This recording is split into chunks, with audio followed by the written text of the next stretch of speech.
දවසේ අපි මානව හිමිකම් පොලිසිය වතාවක් දෙන්නේ අත වශයෙන්ම දුක්ඛ සුඛමාර්ගය සම්බන්ධව ඒ කරගෙන යන වැඩ කොටසේදී අපිට ඕනකමක් තියෙනවා ඉතින් දැනට අපේ කාලගුණ දෙපාර්තමේන්තුවේ වාර්තාව ලැබිලා තියෙනවා. ඉතින් ඒ නිසා අපිට ඉන්ක්වයරි එකක් කරන්නට පුළුවන්කම දැනට අපි දැන් පත් වෙලා ඉන්නවා. ඒ නිසා සාධාරණයක් ඉෂ්ට වෙන්නේ. මැරිච්ච මිනිස්සුන්ට සාධාරණයක් ඉෂ්ට වෙනවා. ජීවත් වෙන කිසිම දුකක් නැතුව අපේ ලංකාව පුරවැසියෙක් කියලා තොප්පු කරගන්න මිනිස්සු කොටසක්. මේ මිනිස්සුන්ට සාධාරණයක් මේ රාජ්‍ය ගැන අත වශයෙන්ම හිතනකොට මේ රාජ්‍ය සුදුසුම නැහැ ආණ්ඩුක්‍රම ව්‍යවස්ථාව සංශෝධනය කරන්නට මොවුන් බලාපොරොත්තු වෙනවා. නමුත් ආණ්ඩුක්‍රම ව්‍යවස්ථාව සංශෝධනය කිරීමට මේ රාජ්‍ය කිසිසේත්ම සුදුසු නැහැ. ඒකට හේතුව තමයි මේ රාජ්‍ය අත වශයෙන්ම මිනිස් අයිතිවාසිකම් කඩනවා පෝංචි නෑ කරල් කඩනවා වගේ. මේක නොනවතින මිනිස් අයිතිවාසිකම් කඩ කිරීම.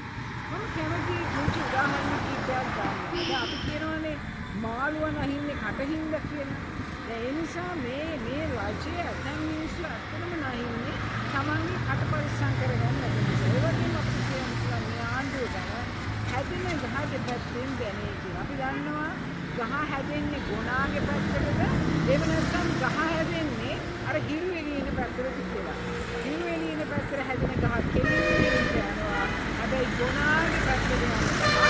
ඒ වාරින්ම ගොනා කාලා දාලා ඒක අපි දන්නවා.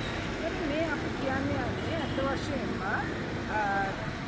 ආණ්ඩුක්‍රම ව්‍යවස්ථාවේ දෙවනි පරිච්ඡේදයේ පැහැදිලිවම කියන දෙයක් තියෙනවා. ඒක තමයි 10 වෙනි ව්‍යවස්ථාවෙන් හා 14 වෙනි ව්‍යවස්ථාවෙන් ඊ පරිච්ඡේදයේ සියලුම ආගම් වලට පිරිනමන අයිතිවාසිකම් ආරක්ෂා කර දෙන අතර බුද්ධ ශාසනය සුරක්ෂිත කොට පෝෂණය කිරීම රජයේ වගකීමක් විය යුතුයි.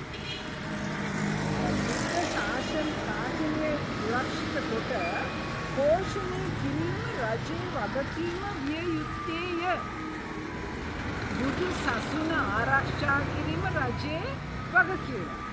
දැන් අපි කොහොමද මේ බුදු සසුන ආරක්ෂා කරන්න මේ රජය පරුෂ වචන කියන. හාමුදුරුවරුන්ට ඉතාම අපහාසාත්මක වචන කියන. ඒ වගේම අපි දැක්කා හාමුදුරුවරුන්ට මානසික පීඩනයක් ඇති කරනවා.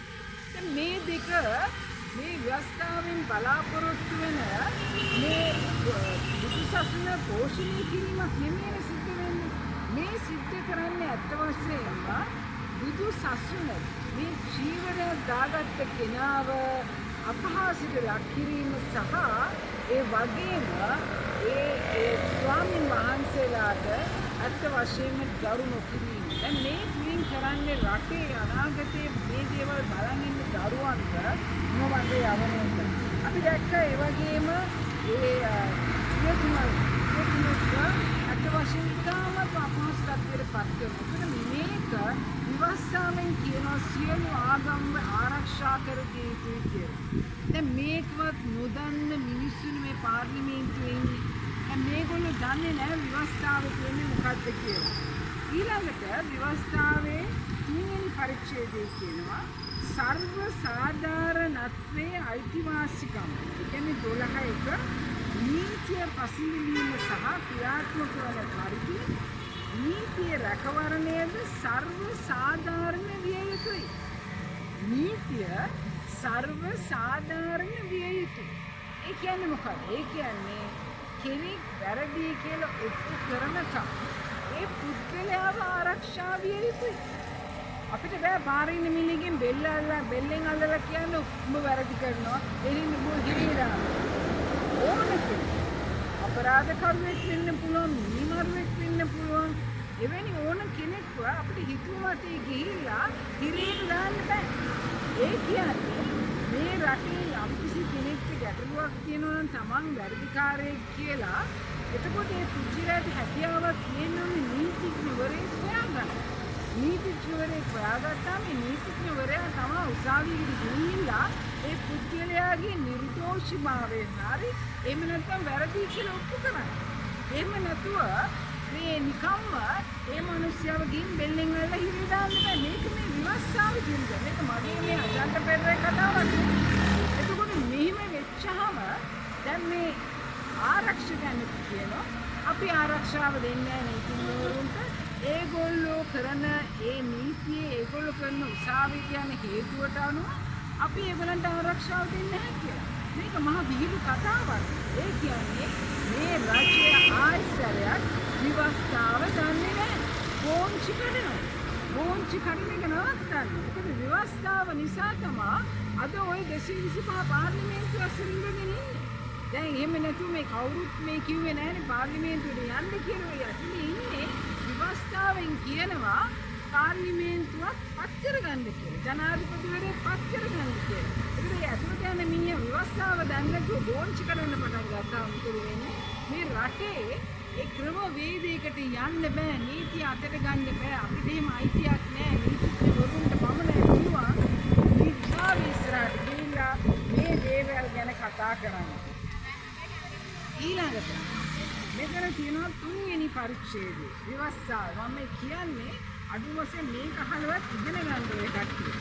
කාන්තාවන්ගේ ළමයින්ගේ හෝ අපල තැනැත්තන්ගේ ප්‍රගතිය සඳහා නීතියෙන් හෝ අනුනීති වලින් හෝ විධායක ක්‍රියාමාර්ගයෙන් හෝ විශේෂ විධිවිධාන සැලැස්වීම මේ විවස්ථාවෙන් කිසිදේට අවහිර නොවන්නේ.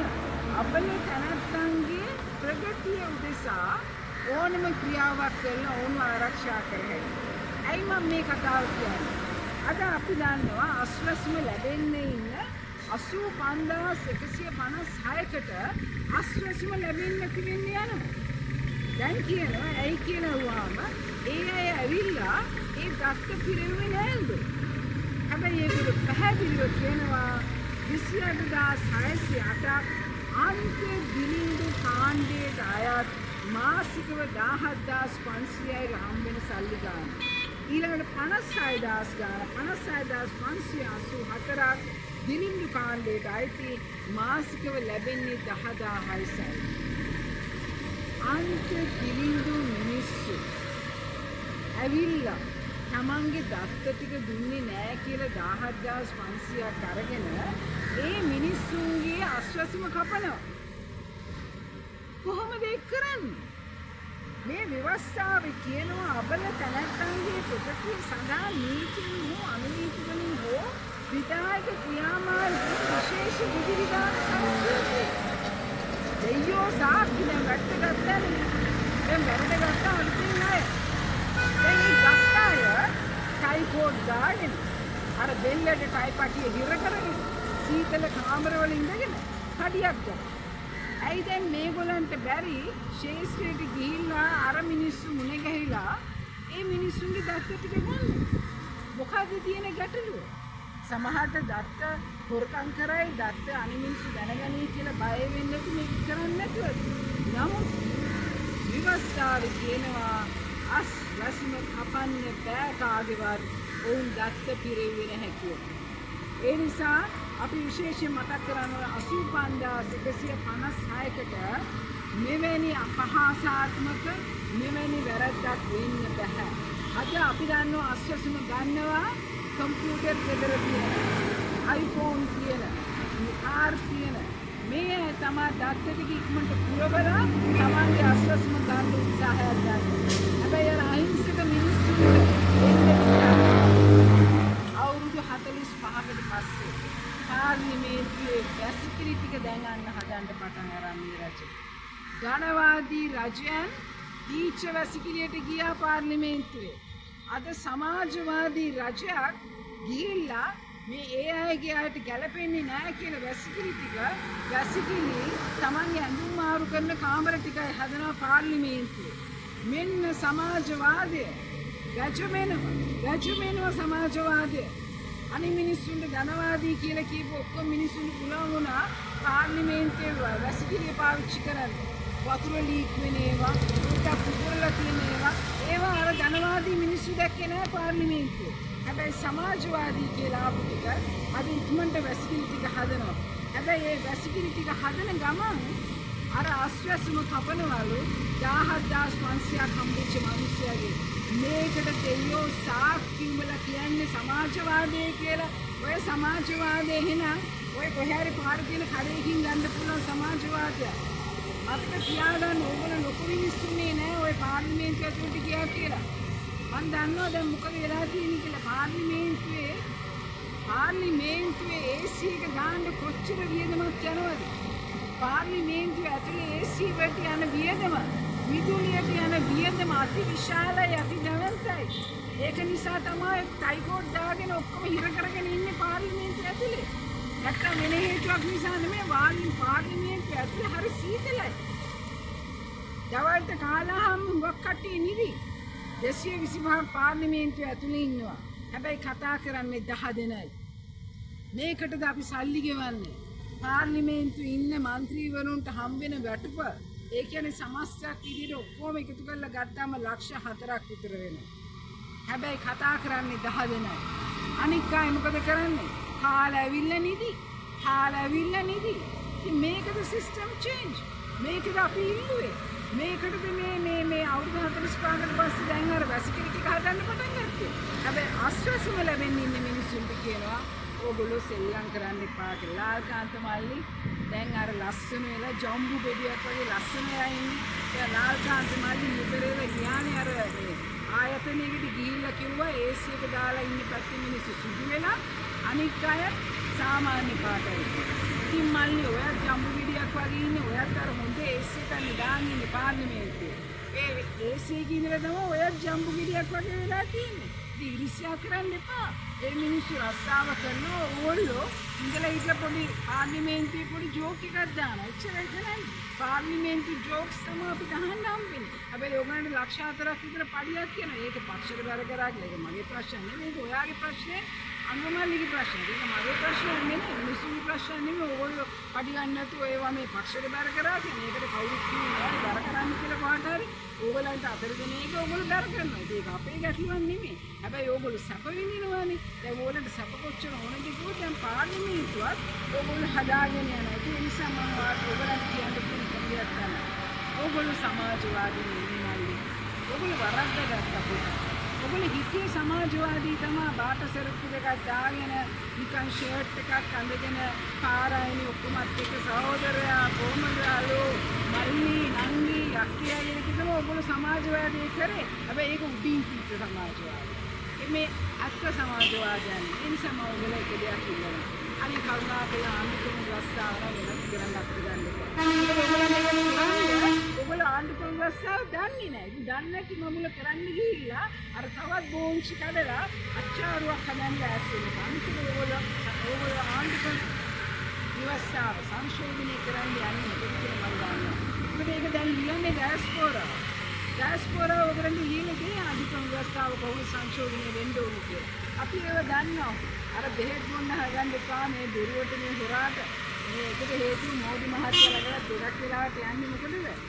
දැන් වැඩ ඉවරයිද කියලා අහලා ඉන්නේ. ඒ නිසා ආණ්ඩුක්‍රම ව්‍යවස්ථාව සංශෝධනය ඕගොල්ලන්ට අයිති නැහැ. ඕගොල්ලෝ ව්‍යවස්ථාව දන්නේ නැහැ. මිනිසාගේ වාසිකම් දන්නේ නැහැ. මනුස්සකම දන්නේ නැහැ. ඊට පස්සේ අර ඕගොල්ලෝ වැසිකිලියක් හදනවනේ පාර්ලිමේන්තුවේ ඕගොල්ලන්ට දැනගෙන දැන් ඒ වැසිකිලිය හදන ඉඳගෙන ඉන්නකොට අර ආශ්වාසන ලයිට්ස් මිනිස්සුන්ගේ මතක තියාගන්න. ඒගොල්ලන්ගේ වැසිකිලිය වල අදෝසේ දේවල් පාස්සේ ඒකවත් මතක තියාගන්න. ඊට පස්සේ ඕගොල්ලන්ට පුළුවන් මේ මනුස්සකම දිනු කරගන්න. ඉතින් එහෙනම් වෙන්න වගේම අචාන්ත අක්කා ඕගොල්ලන්ට කියන්න තියෙන එක මේක දෙයයි. අනේ අපි ඕගොල්ලෝ තේරෙනවා මොකද ඕගොල්ලන්ගේ මනුස්සකම සමාජවාදී මනුස්සකම නැතිනේ.